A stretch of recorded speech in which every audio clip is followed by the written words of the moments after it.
Olá, boa tarde. A maior potência econômica e militar do mundo a poucos minutos de ter um novo presidente.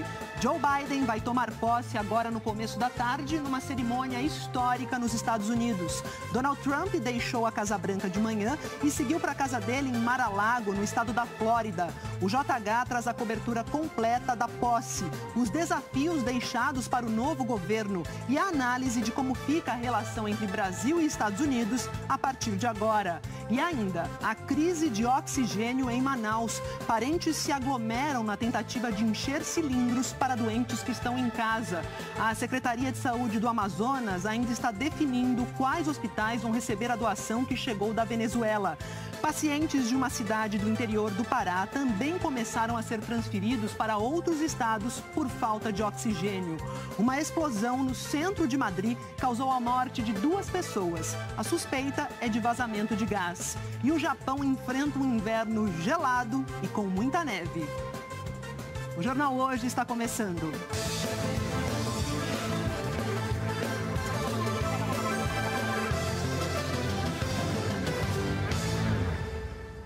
Os Estados Unidos estão a poucos minutos de uma cerimônia histórica. Joe Biden vai tomar posse como presidente da maior potência mundial em meio a uma pandemia e a maior crise na democracia do país.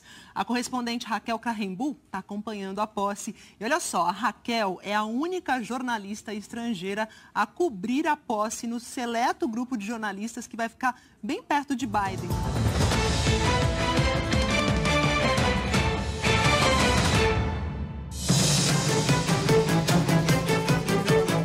Meus amigos de todo o Brasil, começa uma nova fase do nosso Cidade Alerta, não é? Com esse cenário, que é um presente que a Record dá a esse programa, não é? Que está sempre junto com vocês, no começo da tarde, aliás, no fim da tarde, no começo da noite. Eu espero que vocês gostem da nossa casa. A essência do programa, o DNA do programa continua o mesmo, ajudando a nossa população, ajudando a nossa gente, dando voz a quem precisa e, graças a Deus, tendo a sua companhia todos os dias conosco aqui na Record, que é o que a gente mais gosta. Muito obrigado e, aos poucos, eu vou apresentando para vocês a sua casa nova, tá certo?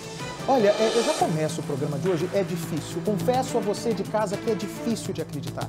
Porque, afinal de contas, hoje em dia, a pessoa não tem sossego nem na hora da morte. Me dá a foto de uma das moças aqui, por favor. Pode colocar no nosso telão. Olha.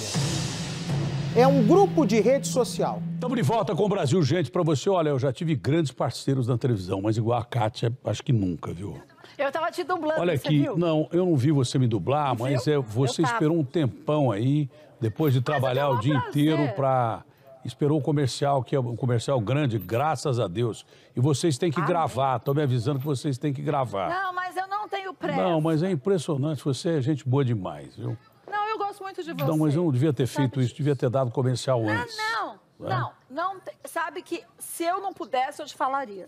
Então, pode ficar tranquilo. Tá bom. Amigo de verdade, quando a gente... mas eu acho que eu cometi um erro, devia ter chamado o break antes.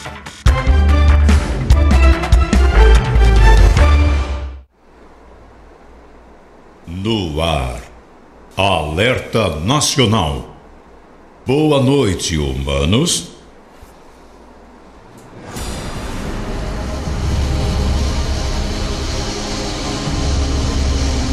Saudações aos que têm coragem e aos que estão aqui para qualquer viagem.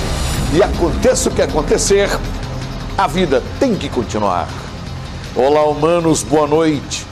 Este é o Alerta Nacional aqui na TV A Crítica, Rede TV. E é no início do programa que eu peço ao meu Senhor Jesus Cristo que te ilumine, te proteja e que te livre do mal. E que Ele blinde a sua casa contra tudo que é ruim. Ladrão, vagabundo, preguiçoso, maconheiro, os comunas, safado, não toma banho, esse cabelo nojento, cheio de pis na venta, aquele povo fedorento, né? Amém. Amém! Vamos começar essa bagaça? Vamos! Hoje.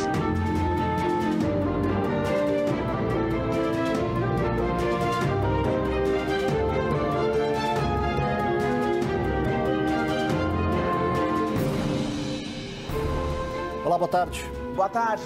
Seja bem-vinda, bem-vindo ao Jornal da Tarde. Um país menos radical, que valoriza a experiência, mas também quer alternativas e, em boa parte, não consegue se decidir. Esse é o Brasil que sai das urnas depois do primeiro turno das eleições municipais 2020. Você confere aqui os resultados pelo país e a repercussão do seu voto. Veja outros destaques. Primeiro ano em que TSE centraliza a divulgação de dados, teve 3 horas de atraso na divulgação dos números finais da apuração. 7 capitais definiram resultado no primeiro turno. O número de abstenções e de votos brancos e nulos é recorde. Começa a funcionar hoje em todo o país o sistema PIX de pagamentos e transferências bancárias. No Peru, os jovens do Bicentenário permanecem nas ruas contra o abuso da classe política. O país segue sem comando depois da renúncia de Manuel Merino, que ficou 5 dias no poder e não resistiu à pressão popular. Pandemia recobra força e avança em países da Europa e Ásia. Japão redobra exigências para quem for à Olimpíada de 2022 e Itália identifica casos de Covid-19 5 meses antes do primeiro registro no país.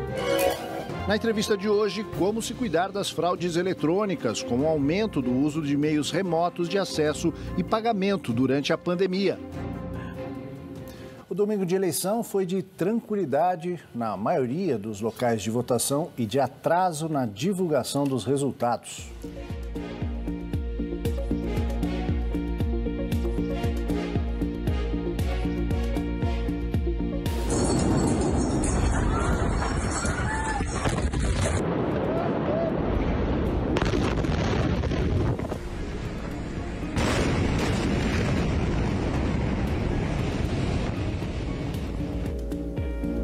Pânico em Beirute. Equipe de resgate já trabalham há mais de 3 horas em busca de vítimas das explosões na capital do Líbano. Pelo menos 30 pessoas morreram e há centenas de feridos. Na edição das 4, você vai ver o relato de brasileiros, o olhar dos especialistas e a análise do Guga Chakra.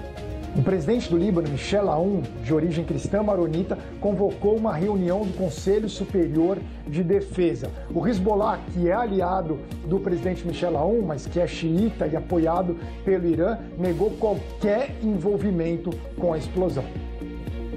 E veja também, 7 em cada 10 queimadas em imóveis rurais na Amazônia foram para abrir espaço para agricultura ou pecuária. Enquanto a boiada pasta, o ministro do Meio Ambiente, Ricardo Salles, quer mexer na meta de preservação da floresta. Raquel Porto Alegre. O Ministério do Meio Ambiente alegou falta de recursos para justificar a alteração no plano plurianual que determinava a redução de 90% do desmatamento até 2023. Assunto para o Valdo Cruz e para a Natuza Neri. A Corregedoria do Ministério Público Federal abriu uma sindicância para apurar irregularidades na distribuição de investigações dentro da Força-Tarefa da Lava Jato em São Paulo. O coronavírus já matou mais de 95 mil pessoas aqui no Brasil. William Cury. O número de leitos no país aumentou 45% entre fevereiro e junho, mais que nos últimos 10 anos. A grande maioria foi criada para receber pacientes da Covid-19. A produção industrial cresceu 8,9% em junho. Foi o segundo mês seguido de crescimento. A alta não foi suficiente para eliminar a queda acumulada nos meses de março e abril. Vamos entender esses números com Mira Leitão e Juliana Rosa. Dos 26 setores industriais pesquisados, 24 registraram alta. Destaque para a produção de veículos, com o retorno da produção que ficou parada por causa da pandemia. Uma tempestade tropical avança pela costa leste dos Estados Unidos. No caminho, já derrubou árvores, provocou alagamentos e deixou mais de 600 mil casas sem energia elétrica. Felipe Coalho. A tempestade Isaias deve provocar rajadas de ventos de até 100 km por hora aqui em Nova York. E os meteorologistas alertam que as condições são favoráveis para a formação de um tornado.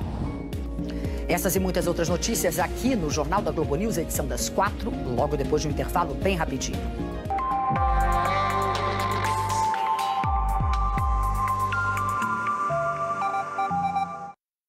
oxigênio para 5 pessoas em uma sala. Os médicos estão revezando de um para o outro. Gente, pelo amor de Deus, uma calamidade. Como faltar oxigênio num posto de saúde? Histórias. Cadê o oxigênio? Imagens. Um dos momentos mais dramáticos da pandemia vivido agora em Manaus. Hoje eu vi cenas que nem nos piores filmes de terror, de guerra, qualquer coisa do gênero, a gente vê. Mortes por falta de oxigênio. Pacientes transferidos para outros estados. Como é que vão aguentar corpo para lá e para cá, dentro de um avião? Bebês prematuros precisando de socorro. Tivemos a ideia de correr atrás de comprar oxigênio, senão ela ia morrer. Países se mobilizam para ajudar. E aqui no Brasil, o governo diz que fez a sua parte. Você não tem como prever o que ia acontecer com essa cepa que está ocorrendo lá em Manaus. It's too easy to just lay the blame on the variant and say it's the virus that did it. Well, unfortunately, it's also what we didn't do. A ciência mundial lutando contra o tempo enquanto um novo número assusta o planeta. 2 milhões de vidas perdidas para a Covid-19. Tudo o que você precisa saber agora.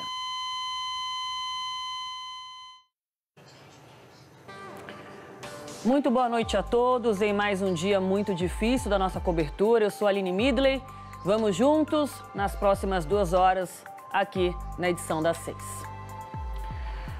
A saúde de Manaus continua agonizando, sem ar. Um sistema colapsado que é feito por médicos, enfermeiros, técnicos e amigos e parentes.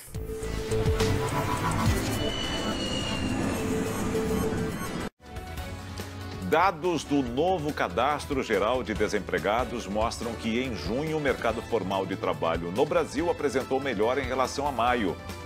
Gastos de brasileiros no exterior despencam durante a pandemia e registram menor número para o primeiro semestre em 13 anos.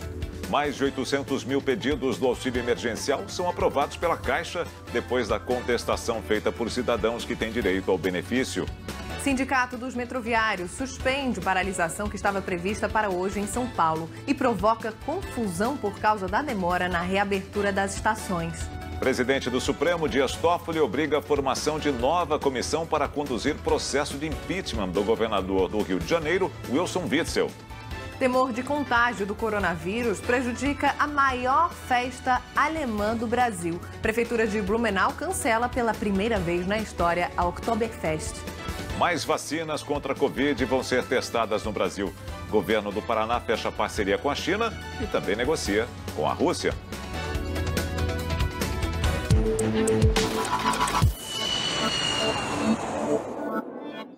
Muito boa tarde a você. Está começando o Tarde Band News. Joana, boa tarde. Boa tarde, Nelson. Muito boa tarde a todos. A gente vai juntinho até às 3 horas da tarde com muita informação, muitas notícias.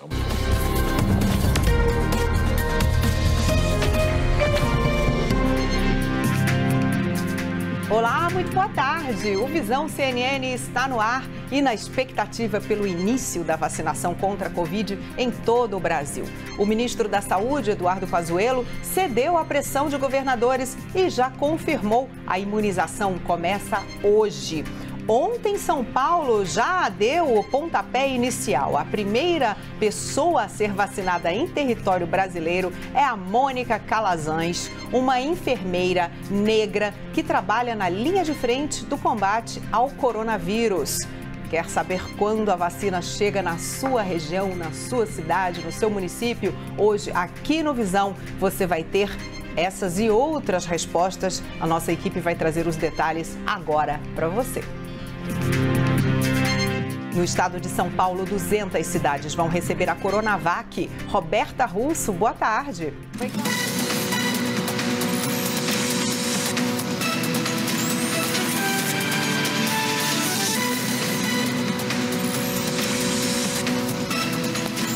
Olá, boa tarde. O futuro da maior potência do mundo está sendo decidido neste instante, voto a voto, em uma disputa acirradíssima que desafiou previsões e deixou basicamente nas mãos de 4 estados a missão de ditar os rumos dos Estados Unidos e da geopolítica global. Que estados são esses? Arizona, Nevada, Michigan e Wisconsin. E atenção, neste último, Joe Biden tem uma vantagem por margem mínima e Donald Trump já avisou que vai pedir a recontagem dos votos. Glória Vanik, boa tarde. Que corrida de tirar o fôlego. Uau, e a gente está acompanhando.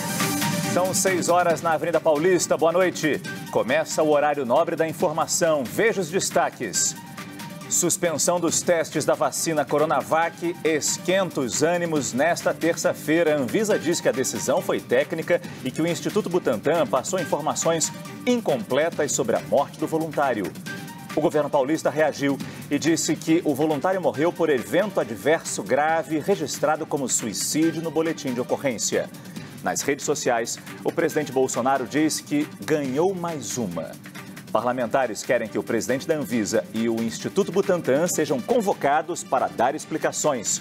No noticiário internacional, protestos violentos no Peru, depois que o Congresso aprovou o impeachment do presidente Martim Vizcarra. E Rogério Ceni estreia como novo técnico do Flamengo e diz que quer ganhar tudo. Eu sou Márcio Gomes e este é o CNN Prime Time.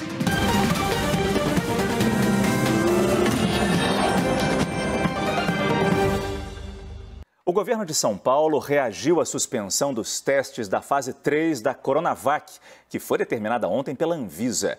As autoridades de saúde do estado alegam que a morte de um voluntário não tem relação com o imunizante. Olá, boa tarde. A gente volta a repercutir a explosão em Beirute, no Líbano. O presidente Jair Bolsonaro se manifestou. A Vanessa Lima tem os detalhes pra gente. Olha, numa rede social, o presidente Jair Bolsonaro lembrou que o Brasil tem a maior comunidade libanesa no mundo